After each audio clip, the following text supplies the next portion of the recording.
여러분 안녕하세요. 즐거운 체육 시간입니다. 담배와 술은 건강한 성장과 발달을 방해합니다.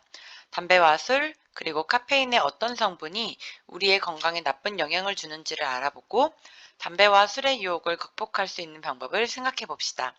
그럼 오늘도 열심히 공부해 볼까요? 먼저 담배와 술이 해로운 이유에 대해서 알아보도록 하겠습니다. 담배와 술이 어떻게 우리의 성장을 방해하는 걸까요? 담배를 피우게 되면 치아와 손끝이 누렇게 변하고 냄새가 납니다.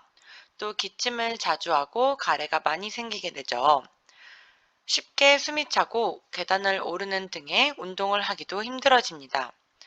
또 담배로 인한 뇌세포 파괴로 인해서 기억력과 집중력이 떨어지고 학습 능력이 저하됩니다.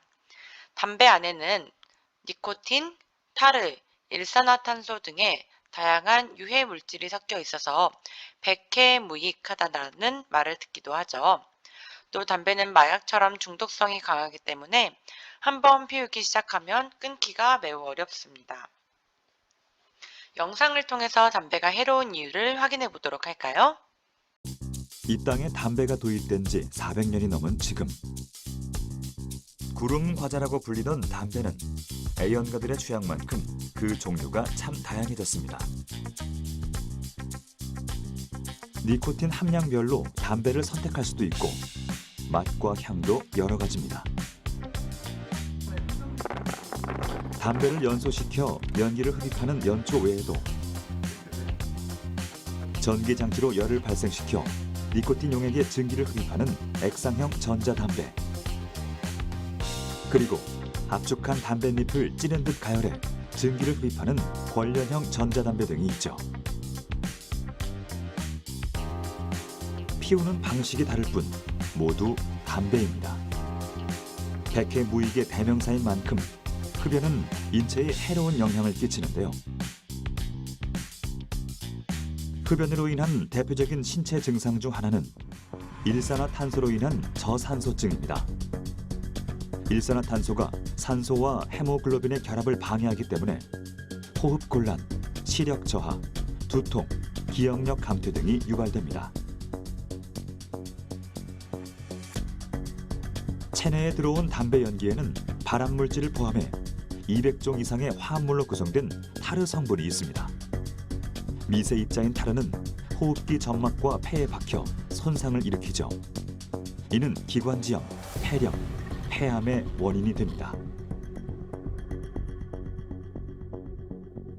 담배의 의존성은 니코틴에 의해 형성됩니다. 담배 연기 속 니코틴은 폐로 흡입돼 수초 안에 신경과 뇌로 전달되며 아드레날린과 도파민 배출을 증가시켜 각성과 쾌감을 일으킵니다. 하지만 내성을 동반하기 때문에 흡연을 중단하면 우울과 불안 등의 금단 증상이 나타나죠. 일단 니코틴이라는 것은 도파민을 분비시키면서 정서적으로 좀 안정감을 줄 수가 있고, 그리고 집중력을 높여주는 효과가 있거든요. 근데 사실 어느 정도 도파민에 의해서 집중력이 높아지는 것은 사실이나 그 효과가 아주 짧고 예를 들어서 한 2~30분 정도밖에 지속이 되지가 않거든요. 그렇기 때문에 결국 그 뒤에는 금단 현상으로 오히려 흡연하지 않을 때보다 더 집중력이 저하되고 정서적인 안정감도 오히려 더 저하돼서 불안정함을 느끼게 되고 그런 금단 증상이 심하게 나타나게 됩니다. 술은 어떻게 될까요? 술도 마찬가지로 술 안에 있는 알코올 성분이 사람을 취하게 만들고, 이 알코올 성분을 분해할 때 생기는 독성 물질이 내 몸속에 쌓여서 건강을 위협하기도 합니다. 구토, 두통, 어지러움 등이 발생하기도 하고, 내가 하고자 하는 의지대로 내 몸을 가누기가 어렵게 되기 때문에 균형 감각이 떨어져서 넘어지거나 휘청거리게 되는 거죠. 또 나의 판단력을 흐리게 하여 폭행, 가출 등의 사고 발생 가능성이 높아집니다. 담배와 술의 위험성은 여러 가지가 있지만 특히 청소년기에는 중독성 때문에 시간이 지날수록 점점 더 끊기가 어려워집니다. 끊기가 어려우니 다시 피거나 다시 마시게 되고 그러다 보면 신체적, 정신적으로 심각한 질병에 걸릴 수가 있습니다. 영상을 통해서 술이 해로운 이유도 다시 한번 확인해 보도록 할게요. 우리나라 청소년들의 음주 문제가 심각한 사회적인 문제로 떠오르고 있는데요. 이른 나이에 음주를 시작하면 다양한 질환에 노출되기 쉬운 것은 물론 또 성인이 됐을 때 알코올에 의존하게 될 가능성이 높아져서 각별한 주의가 필요하다고 합니다. 네, 그래서 이 시간에는 전문가와 연결해 청소년기 음주의 심각성과 그 예방법에 대해서 알아보겠습니다. 경희의료원 소아청소년정신과 이현정 교수 전화로 연결돼 있습니다. 교수님 안녕하세요. 예, 안녕하십니까. 네, 먼저 현재 우리나라 청소년들의 음주율 어느 정도로 심각한지 말씀을 좀 해주시죠. 예, 우리나라 질병관리본부에서 2013년에 시행한 청소년 건강 행태 온라인 조사에 따르면 남학생의 음주율은 19.4%, 여학생은 12.8%로 나타났습니다. 이 비율은 인문계와 실업계에 따라 차이가 있는데요. 네네. 특히 특성화 고등학교는 남학생이 39.5%, 여학생이 31.6%로 평균보다 훨씬 높게 나타났습니다. 네, 이때가 한창 성장할 때 아닙니까? 이런 성장기 시기에 이 술을 마시면 무엇보다 몸에 좋지 않을 것 같은데 신체 기관에는 어떠한 영향을 주게 됩니까?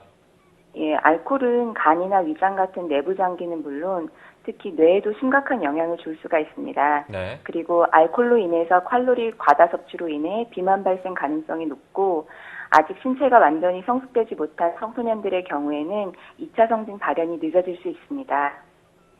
네, 흔히 청소년기를 질풍노도의 시기라고 하잖아요. 그만큼 예민하고 민감한 시기라고 할 수 있는데 알코올에 이때 노출이 되면 정서적으로도 좀 위험하지 않을까요? 예, 청소년기는 뇌가 계속 발달하고 있는 단계이기 때문에 알코올에 노출이 되면 뇌 발달에 지장이 생깁니다. 특히 청소년기에는 인간 뇌에서 가장 고급 기능을 관장하는 전전두엽 부위의 성장이 진행되어야 하는데 알코올이 이 성장을 방해합니다. 그렇게 되면 인격 발달에도 차질이 생기고 성인기의 알코올 중독은 물론 우울증 등 정신질환에 걸릴 가능성도 높아지게 됩니다. 네, 그리고 술은 마시면 마실수록 내성이 생긴다 이런 이야기도 있고 또 주량이 늘어나게 된다는 이야기도 있는데 이렇게 어린 나이에 시작한 음주가 잦아지게 된다면 성인이 됐을 때 알코올에 의존하게 될 가능성도 더 높아지는 것 아닌지 모르겠는데 실제로는 어떻습니까? 예, 그렇습니다. 청소년기의 뇌는 아직 미완성 상태이기 때문에 좀 더 강렬한 자극에 노출될 경우에 그 자극을 추구하게 됩니다. 즉, 소위 말하는 중독 현상이 일어납니다. 따라서 술이나 담배 같은 물질에 어린 나이에 노출될수록 중독 가능성이 높아집니다. 15세 이전에 음주를 시작한 사람의 경우에 21세 이후 음주를 시작한 사람보다 알코올 의존 발생 가능성이 4배 더 높다는 연구 보고도 있습니다. 잘 보셨나요? 청소년기는 여러분의 성장과 발달에 굉장히 중요한 시기이기 때문에 잠깐의 유혹에 흔들려서 담배를 피우거나 술을 마시게 되면 건강에 심각한 위험을 초래할 수가 있어요. 그렇다면 카페인은 어떤 위험이 있는 걸까요? 카페인은 보통 커피에 많이 있다라고 생각을 할 수 있는데요.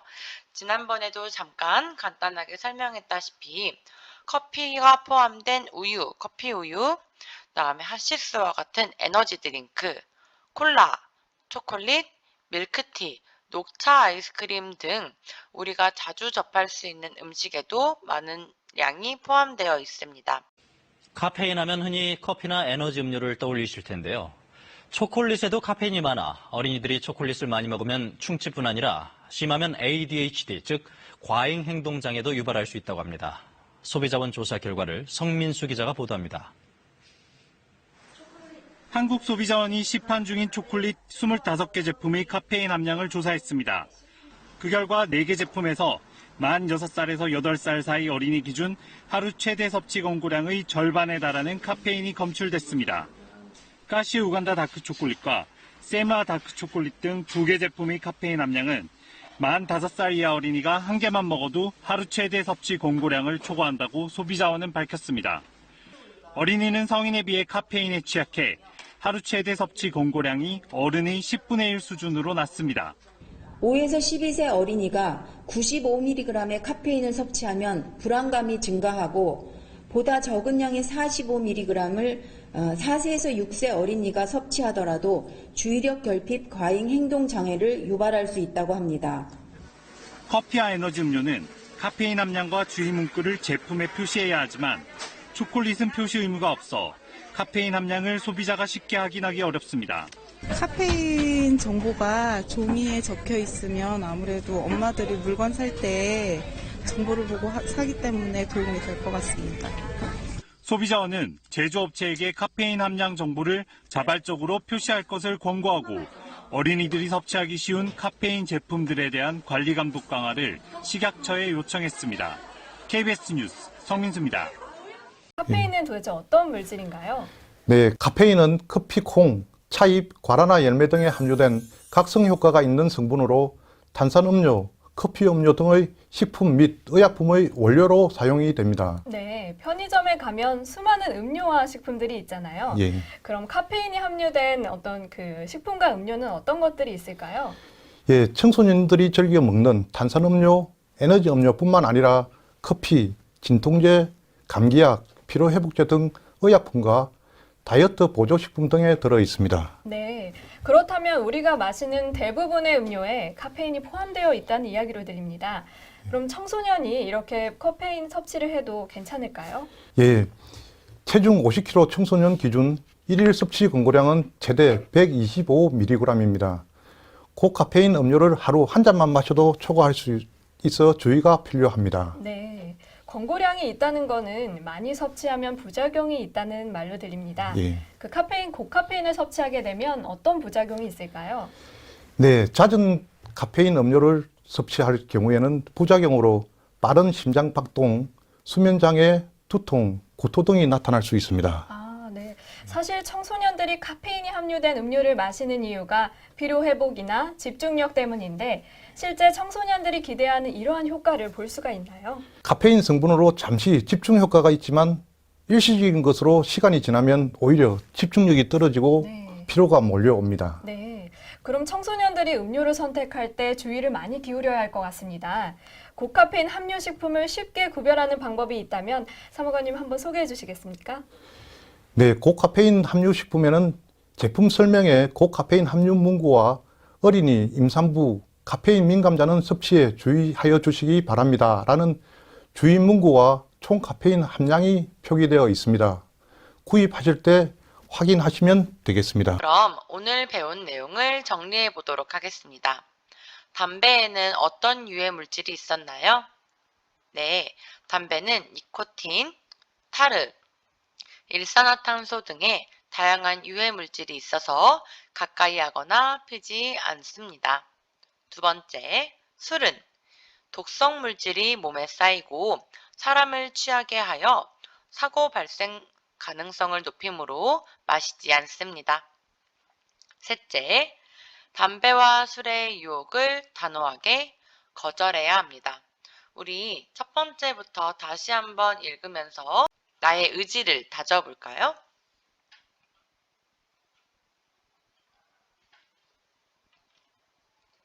좋습니다. 청소년 여러분, 특히 지금 강의를 듣고 있는 여러분은 모두 담배와 술의 유혹으로부터 잘 극복할 수 있을 거라고 믿습니다. 자, 마지막으로 정리 문제를 한번 풀어볼게요. 보기에서 알맞은 단어를 대입해서 써보도록 하겠습니다. 1번, 니코틴, 타르, 일산화탄소 등의 유해 물질이 들어있는 것은 무엇일까요? 정답은 담배였죠. 2번, 이것을 많이 섭취하면 손떨림, 두근거림, 위장질환, 불면증 등이 나타날 수 있습니다. 이것은 무엇일까요? 카페인입니다. 잘하셨어요. 모두 수고하셨습니다. 다음 시간에 만나요. 안녕.